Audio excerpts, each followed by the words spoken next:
things I've worked in my life, it's like it's always been for a reason. Later when I look back, it's like I realized like, damn, I'm so glad I drove on that road. You know, it was a detour and I ended up passing by the shop that I now own.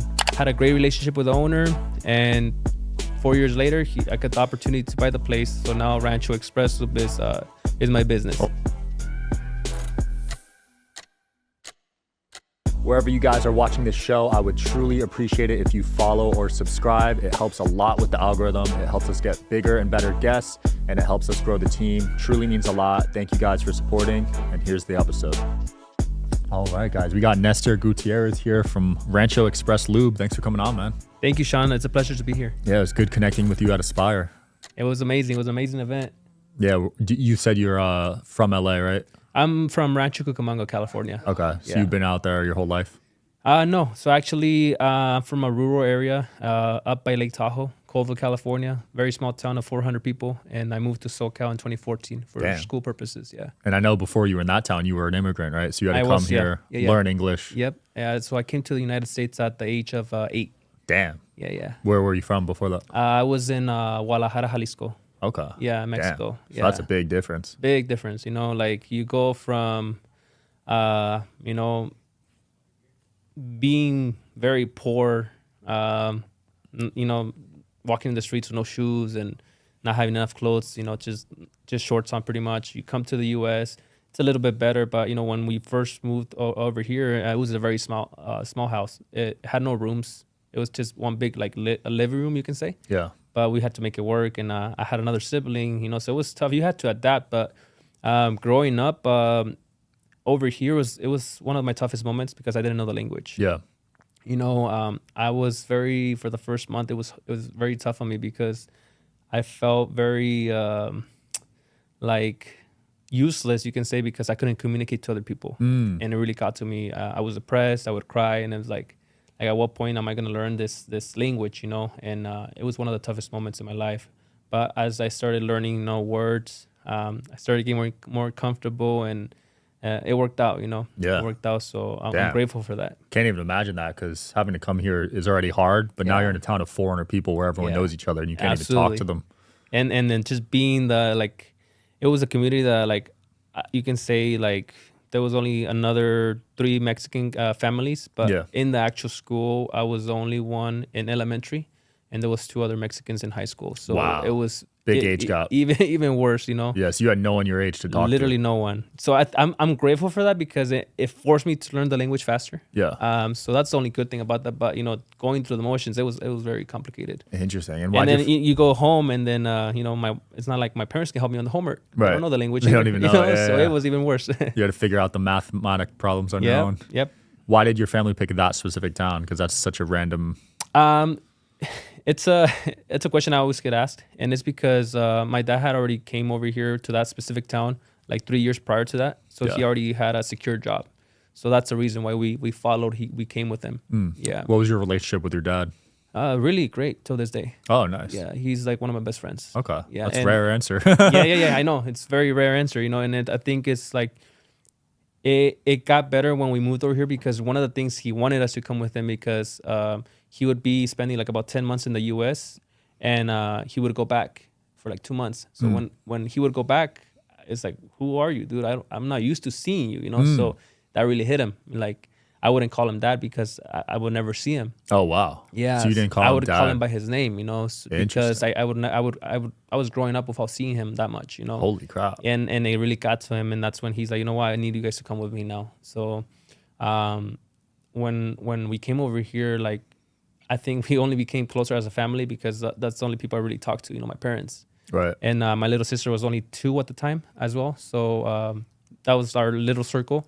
And growing up, even in middle school, like he works in the fields. He's an agriculture worker. So he'd take me. So outside of school, like in the summer, like we would always be together. Obviously, you know, working with your dad can be complicated because sometimes, you know, like they try to like really get you to work really hard and like you get in little arguments. But like I'm grateful for that because that really helped me become the person I am today. So you were working a lot growing up, just at a young age. Like I'm talking about like in high school, I would go to school, I would play sports, I played football. After practice, I would go do yard work for the last like 2-3 hours a day to make some money, help my parents. And during the summer when we were out of school, I would work full time with my dad, and that's where I would make good money because I would work about 10 hours a day, even on Saturdays, sometimes Sundays, and I would pick up garlic. And one of the reasons why,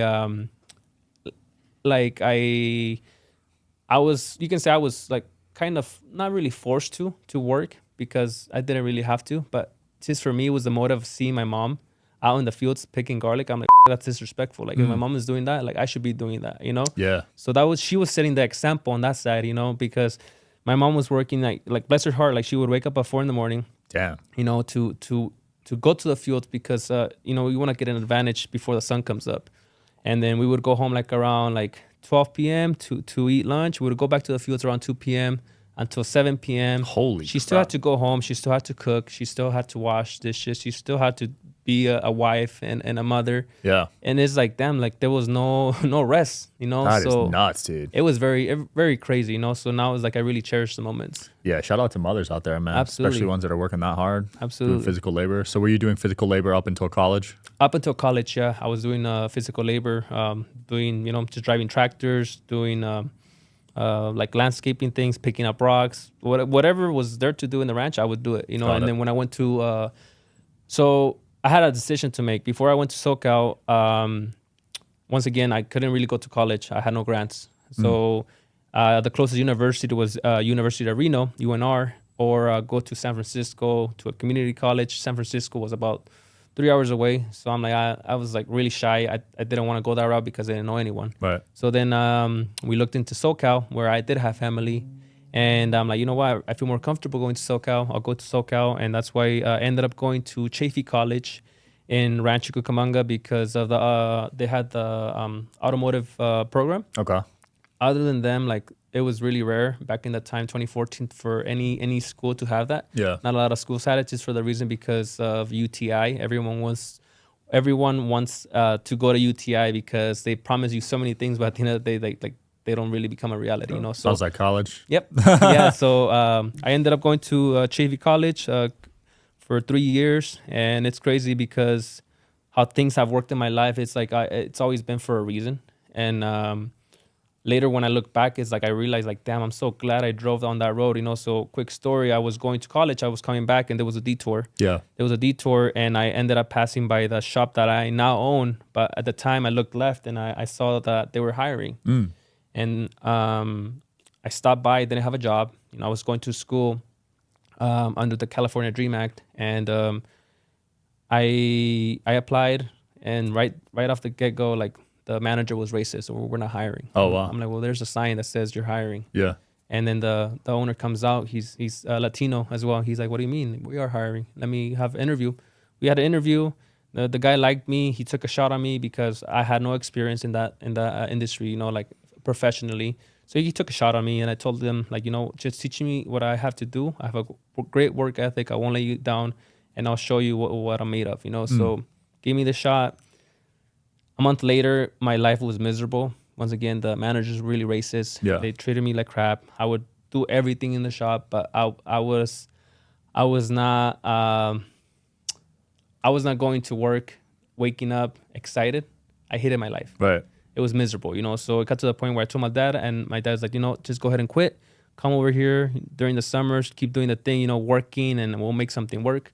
And I put my 2-week notice. The owner said, why do you want to quit? I'm like, it's my word against their word, but I didn't even want to tell him, And at the end of the day, I ended up telling him. He was an absent owner. He didn't really see what was going on at the time. Yeah. And he started realizing that they were the ones that were always smoking in the back. They weren't doing nothing. I was doing all the work, from under the car, on top of the car, like the whole process was through me, And, wow. and they would go tell them the complete opposite. I was lazy showing up to work, like it was complete opposite, So it all worked out, but it was all thankfully to that one detour that was on the street, and had a great relationship with the owner. And 4 years later, I got the opportunity to buy the place. So now Rancho Express is my business. Holy crap! What a story, man. Yeah. All so, from that detour. All from the detour. Yeah. So he fired the manager for you. He fired the manager a month later. Damn. Yeah. And he just hired you. So the fact that he picked you over him. Yeah. 'Cause the manager was probably there for years. Exactly. You know, the manager, I think he was there for like a year and a half already. And then the assistant manager was the brother. Oh, wow. Yeah. So we had to fire both of them. Hired to fire both of them. It was crazy. It got ugly, but the owner, until this day, like we talk about it, he's like, it's something that I always see in people. I saw it in you. I trusted you. And I saw a lot of potential in you. That's why I took the shot. And look, like, I just passed it all over to you, you know. So really grateful for that guy. I wouldn't be here if it weren't for him, you know. That's incredible. Sounds like you dealt with a lot of racism growing up. Absolutely, yeah. That's pretty crazy. I dealt with some, but nothing to that magnitude. Yeah, no, it was bad, but like I think the hardest times was like middle school and high school. Yeah. That was the hardest times because when I went to college, I really stopped caring. I'm like, you know, forget it. Like, it is what it is. Like, nothing's gonna change, you know. So I had to adapt with it. Now it's like I use that to my advantage, like showing people, like, hey, you know, like if I can do it, like you can definitely do it too. Yeah, you know. Yeah, so, I think it was bad because your town only had 400 people, so like you can't even run anywhere. Yeah, You're just forced to deal with these people. Exactly. Now when I look back at it, I'm like, hey, so who's laughing at me? You know, it's like I'm the one that made it out of the town. I go back and there's still some kids that graduated 10 years later. They're still working, you know, in the local like burger places and little coffee shops. I'm like, that's not a interesting life worth living, in my opinion. It's just like you just like there's other things outside of the little place, you know. Like you have to go out there and explore, but people don't even know. People don't know. People, they're stuck to the usual life, you know. Like it's crazy because some of those people that I'm talking about, like they haven't been like out of the state. Wow. They haven't. The closest thing is maybe like SoCal, but that's it. Crazy. And it's just, I don't know how some people can do that, you know? No, traveling, you learn a lot, man. Absolutely. I try to leave the country every year. Yeah, it's the best thing you can do. I love traveling, you know, I have a family and we love going everywhere. Yeah. So you got that job, and was it good money those first few years? Honestly, it wasn't. And I've never been one to do it for the money. When I was working for him, I had a lot of offers from like Mercedes, BMW, Audi dealerships that they were local. And it's because of the professor that I had at Chaffey College. He had a lot of contacts in the dealerships. And I would always get offers. But I almost did take one offer that was almost like $10 more of what I was getting paid at Rancho Express Loop. Yeah. But the only thing that stopped me was the fact that over here, you know, I was a manager. I did my own schedule. You know, I was going to school full-time, also working full-time. So it was a lot to handle. So I'm like, if I go to a new place, they're not going to be respecting my hours, you know? So that's one of the reasons I stayed. And I'm glad I did because, once again, I wouldn't have gotten the opportunity. Yeah. Wow. And you own it 4 years later. Yeah. 4 years later, you know? So I've been the owner since August 2020. And, I mean, we're talking about times, another crazy time. You know, I started the business. You can say I took the business that was built, and I just took it to a whole different level. Where do you go from here now? So right now, the main goal is to make it a franchise. I want to open about at least 250 stores in the U.S. You know, so that's my main goal. How many are there right now? Just that one? Just one right now. I'm working on opening another potential store within a 20-mile radius from there. And what do you think makes your store better than others? Because there's a lot of these, right? You know, there's the biggest thing in the automotive industry. It's burnt. It's burnt. Everyone knows mechanics as crooks. Yeah. Because it's just how it is, unfortunately. You know, like there's a lot of people that lie. They take advantage of people, women and men. They take advantage of people, you know. So the reason I got in the automotive industry is because I wanted to help my parents when they needed car repairs, and I wanted to fix my own cars to save money. That was the main reason. Right. But once again, as you're moving forward, you start realizing more things, and it's like, okay, like, there's people like big companies like, you know, Jiffy Lube, Valvoline.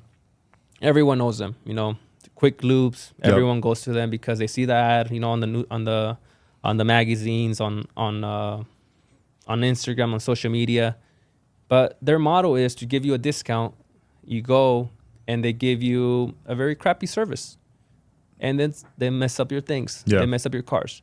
Well, like for me, it's like if I can help you stay safe on the road, you're gonna keep coming back to me because I'm being honest. So I focus on honesty, and I focus on giving them things that no one else is doing.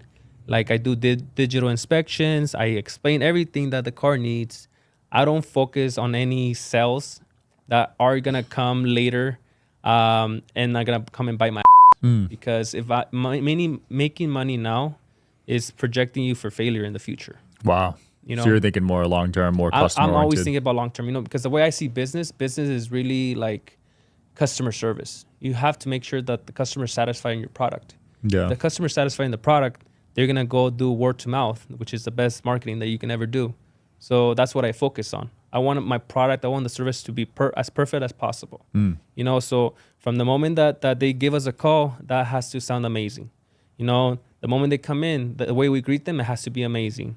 The way we service the car has to be amazing. You know, it has to be we're in a good place. Like we're surrounded by shopping centers, so it's very convenient. We have restaurants, we have a lot of things, you know. Yeah. Super convenient.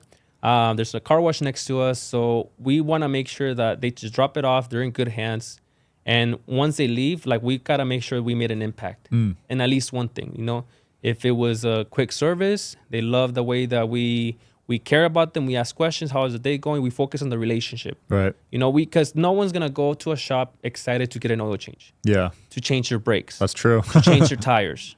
And not the same way when people go to Louis Vuitton, they're excited because they know what they're getting. You know, but no one's going excited to auto repair shop. You know, Yeah. so it's been going great, and I've invested a lot of money also in mentorships. I'm also a 10x business coach with Grant Cardone. Oh, nice. So my first investment with Cardone Ventures is the reason why I'm at where I'm at now. Yeah, mentorship is huge. Yeah, it's so huge, you know. So that has just transformed my business. You know, I'm glad I've invested a lot of money in this because I don't think I'd be where I'm at right now at that fast rate. You know, Wow. I would probably see it maybe in a couple years. Yeah. You know, but it has opened my eyes so much. I'm only 27 years old, and I see a lot of potential in it. That's the thing with mentorship. It accelerates the growth. Absolutely. Most people aren't willing to pay certain prices though. So. Yeah, unfortunately. And Grant ain't cheap. Are you interested in coming on the Digital Social Hour podcast as a guest? Well, click the application link below in the description of this video. We are always looking for cool stories, cool entrepreneurs to talk to about business and life.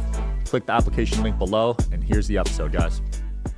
No, he's not. Yeah, he's been awesome. He came on. He sat I in the was same seeing. chair. I was seeing that Grant and also Brandon, huh? Brandon Dawson, Yeah, he's yeah. another shark too. Yeah, Brandon Dawson, man, I learned so much from him. Very grateful for both of them. So yeah. Yeah, I paid a ton for mentors, and it's always worth it. Even if I don't see a direct ROI, just the knowledge that I'll use later. Yeah, you know what I mean? It's always going to come back in return at some point. Right. The connections, because these guys are super connected. Exactly. Yeah, you can make money with good connections. That's why I go to these events that I saw you at, because Yeah. I'm spending thousands for hotel, flight, and everything, but I know I'll make it back in connections. You never know who you're sitting next to at an event. Yeah. You know, Dude, I was sitting next to the second smartest guy in the world at that event I was at. Just look at that. I mean, You know, where are you going to do that? Nowhere, nowhere. Yeah, and it's people crazy. don't see that because maybe they haven't attended their first event. They're shy of talking, or they don't believe in it. But like, it's crazy how much money, how much success sits in a room full of like-minded people. You know, like that.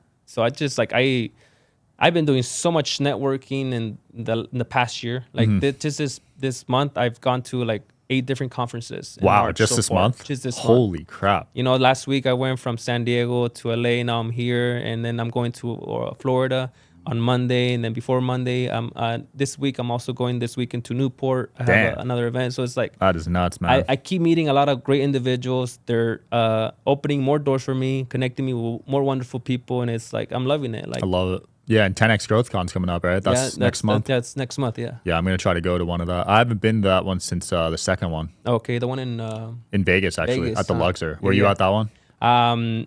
I did that virtually. Okay. Yeah. I was at that one. That was my first conference ever. Oh yeah. Changed my life, dude. Yeah, man, it's just so much value in them. Yeah, he knows how to run a good event. Shout out to Grant. I know he gets a lot of hate, but absolutely, you got to respect the way he markets. Yep.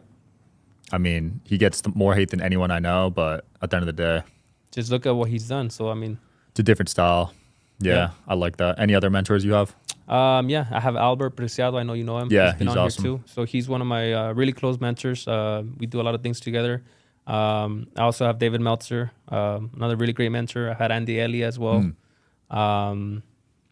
Those are the main ones. Yeah, you're in good hands, man. Yeah, thank you. That's cool to see you willing to invest that much because all these guys are charging a lot. So. Oh yeah, absolutely. You know, last year I spent probably about $300,000. Holy mentorships. crap! Yeah. So this lube business is killing it then. Yeah. Like I'm so glad I have, because that first investment with Grant was crazy. Like it was like 50, right? No, it was 40,000. Jeez. It was 40,000 and like I've never spent more than like $2,000 on something like that magnitude, you know.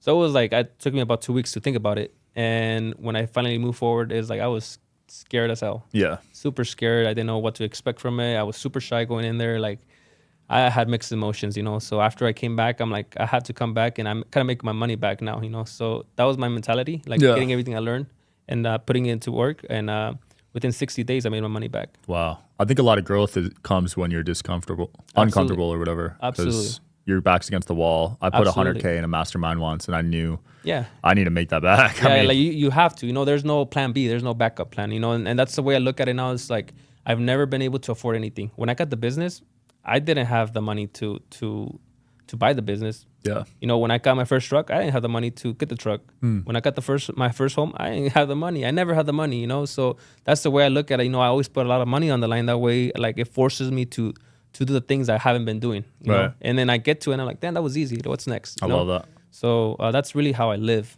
That's cool. Did you move your parents out to live around you? Not yet. So my parents are still up there. There's one more sibling. That's my smaller sister. She actually is graduating this year. It's crazy because so many great things are happening. I was the first generation college student in our family, and now she's also going. She got accepted on a full ride to Davidson College. Damn. And it's crazy because she's a big fan of Steph Curry. Yeah, that's where you went. And since she was little, she's like, oh, I'm gonna go to Davidson College when I'm older. And look, now she's going for free. So cool, man. So she's moving out there. So I'm trying to have my parents come and live over here. That's cool. She manifested it. Absolutely. Yeah. What about your fam in Mexico? You talk to them at all or no? Yeah, I do. We do go often. I still have some grandparents, so I want to take advantage of that as much as possible. Nice. I just had my first daughter. She's thank you, year and 3 months. So we've been going at least three times since she's been born. So nice. Yeah, we go as much as we can. And yeah, just gotta make life count, and both on the business and the life side. Yeah, you like Mexico better or U.S.? That's a tough question. Mexico, it's always gonna be my home, but I don't see myself living in it. And U.S. is my home because of the opportunity, the American dream. Right. And there's just so much opportunity in the U.S. that I never see myself going back to Mexico to live, But when it comes to, obviously, I'm from over there, so I love the food. I love a lot of places. I love a lot of things about it. The food is damn good, it's dude. Just delicious, I went to Ensenada. Have you been to Ensenada? Oh, yeah, of course. Dude, best fish tacos I've ever had. Absolutely. I'm with you on that. I've been to a lot of places in Mexico, but Ensenada, Baja California, it's like the best seafood that you can find. I went to the fish market and ate at a restaurant that's not even on Google, probably right next to it. Those are the best ones. Oh, my gosh. Dude, my mouth is drooling right now. I haven't eaten all day. That was amazing. No, yeah, I'm with you on that. But the only thing that sucks about Mexico, obviously, the cartels. Yeah. That's the main thing that if it weren't for that, I'd probably, make something out of it going to Mexico. But that's the only scary thing about it. I just had Ed Calderon on.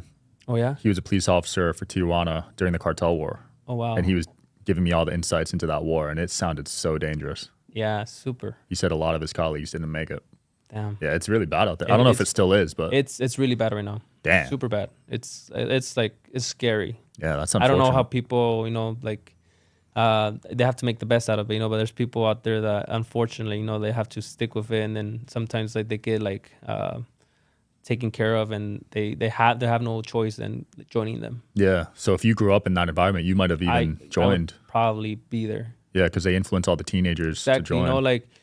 They influence them in a way that as a kid you dream of having good things, and you look at them like, oh, I want to have a nice truck, I want to have a nice home, and then oh, you can have this, come work with us. Yeah. And then you get yourself in a black hole, that you can't get out of it. Damn. Yeah, you can't ever leave once you join, right? No, you can't. That's scary. At least not alive. So your dad really came in clutch, man. Yeah. Moving you to the U.S. And it was just life changing, and for him, he didn't really see, maybe that wasn't really his biggest goal. He was kind of like, living in the present. But now he says he wants to go back, but I know he won't because it's just life is different. You kind of get used to the things that you have, even though like right now, like I'm not saying they're rich. You know, they're still struggling, but not as much as we did when we got here. You know, Right. I help as much as possible, but it's like the sad thing is like he's not gonna be like one of those people that can say like, oh, you know, when I'm 65 I can retire. You know, he has a little bit different scenario. You know, so the way he's done things, he's always invested money in Mexico because that's the only place he can invest. You know, so he has multiple properties. Okay. So that's why he says that he wants to go back, but I don't really see that happening. Maybe in the future, who knows? But yeah. I heard some of those properties are going up, especially in Tijuana. Oh yeah. A lot of properties. A lot of people are investing, like you know, in Cancun and the beach cities. Like it's good investments. It's growing. You know. Yeah. Now in Cancun, there's a train also. Like it's becoming very attractive. So more people are investing in Cancun, Tulum. So Nice. really, really good area. Dang, you're making me want to go on another cruise to Mexico right now, dude. I miss it there. Any upcoming trends you're seeing, AI or anything? You know, in the automotive industry, AI has helped me big time. And I feel like a lot of people are not aware of that. I feel like a lot of people in the automotive industry, I'm a young entrepreneur, but I feel a lot of the older business owners in the industry like are falling far behind. Mainly starting with content. They're not present on social media, and they don't know what AI is. They're not using it, but you have to use AI. You know, like AI has helped me big time in the industry that we're in. Really? How so? And then the fact that like when we do content, I ask AI, you know, like do me a post for brake service, do me a post for whatever, and it gives me ideas. And then I elaborate, and then that's how I use it for social media. And in the actual space when we're doing jobs, like we test it out, like, hey, how does this system work on this vehicle? And it'll tell us, and then we'll confirm with the software that we have, and it's like, damn, like it's pretty accurate. Interesting. Yeah. Wow, that's cool. Yeah. Soon they'll be fixing the cars for us. Yeah. I mean, look, we have a bunch of robots coming out. Yeah, they're already doing like fast food stuff. Yeah. So the other day too, when I was in San Diego last week, I was at an event with Greg Reed, and he had a robot, Mecha. I don't know if you heard about it. No. Yeah. So Mecha was created by a Japanese individual, and he was there, and it was crazy to see that in person. What does it do? It talks? It talks, like it has a whole conversation with you. Wow. The eyes are cameras, so it's like having eye contact with you. It's looking at the room. It's describing what you're wearing. It's like, Holy it's crap. crazy. It's mind blowing. I mean, soon they'll be just walking around like normal people, and then eventually you won't be able to tell. Absolutely, and that's something that they were talking about. That in approximately 10 years, you know, That fast? In approximately 10 years, they said that there might be one robot per every fifth home, which is a crazy stat. That is crazy. And it's like, it's obviously they're saying that because in a form of delegating, like a robot can do a lot of things. That way you can focus on other things, you know, like maybe like cleaning the home or doing little things like that. Right. But you look at the cost of it, it's like not everyone's gonna be able to afford one. You know, right now I think the cost for that one was $300,000. Holy crap. You know, so like, who's gonna go out there and buy something like that for $300,000? Like, it's not worth it yet. They'll have to get to the point where Tesla is now, where cars are like $20,000. Exactly. And then that one, it can't move. It's stationary at the moment.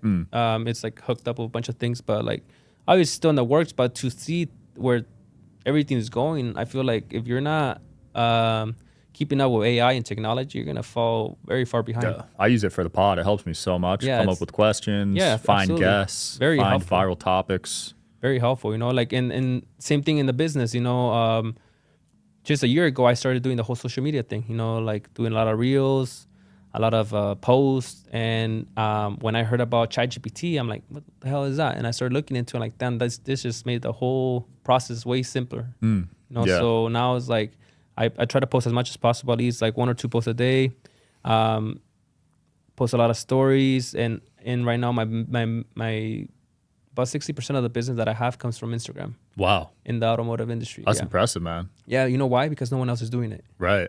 That's true. No one else is doing like if you go on my page, like all you see is educational videos. Like, this is how you do this is how you do that. This is what we have in today.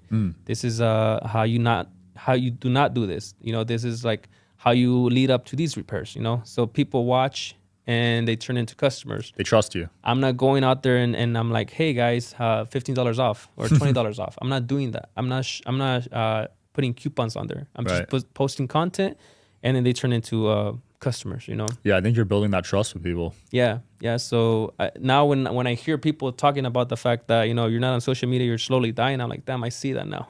100%. And I have to post daily. Absolutely. You know, and then I'm in the industry. I'm like, I'm so lucky because if not a lot of people are doing this, I'm just tripling down on it, you know, like making the best out of it. Yeah. And that was crazy because a lot of people, local people, are trying to do the same thing. But, you know, Bradley always talks about it. You are the content. No one can take that away from you. You know, the way that you talk, your expressions, the energy, like it's like something that, you know, no one can duplicate on that. Some people don't have it. And I was one of them at first, right? I had to train into be someone that people will want to watch. It's not like a natural thing to just be good on video. Yeah. Oh, it's not. My first few podcasts were awkward. I mean, I agree. You know, like I hated being in the camera. You know, just a year ago, I remember shooting my first reel.